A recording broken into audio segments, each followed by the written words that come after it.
Baju yang merah itu jadi kenangan.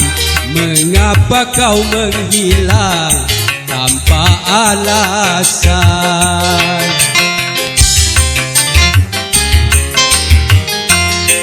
Aku tahu betapa mencintaiku, bahkan pernah berjanji sehidup denganku.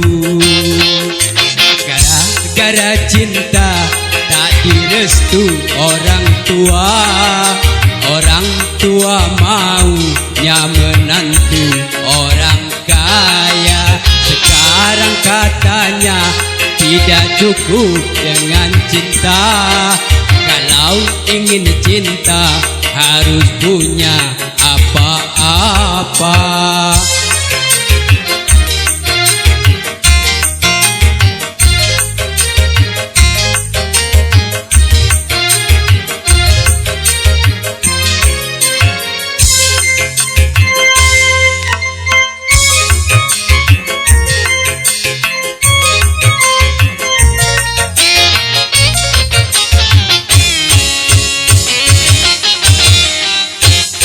Cinta bukan seperti air di daun keladi.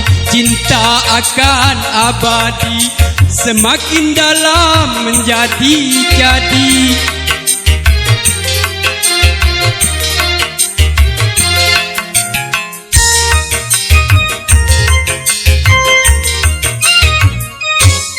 Kadang seperti bunga segar dipuja-puja, tapi bila merana layu tiada berguna.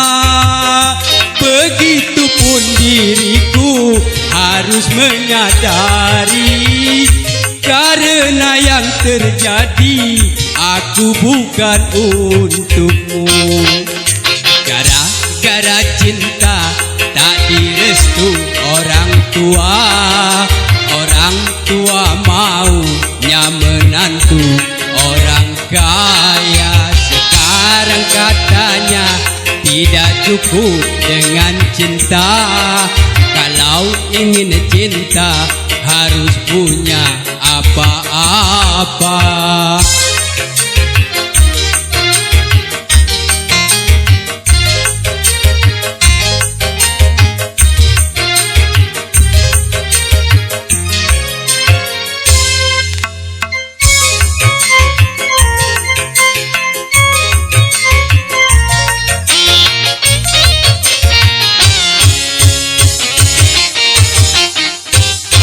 Cinta bukan seperti air di daun keladi. Cinta akan abadi, semakin dalam menjadi-jadi.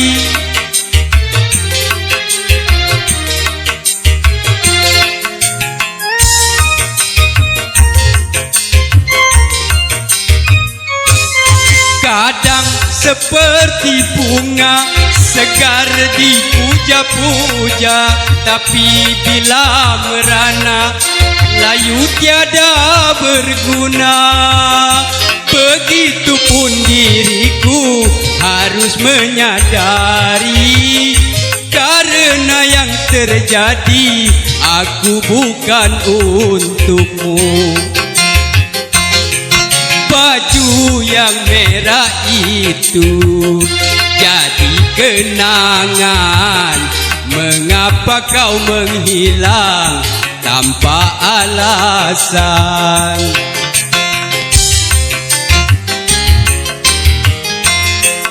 Aku tahu betapa mencintaiku, bahkan pernah berjanji sehidup denganku.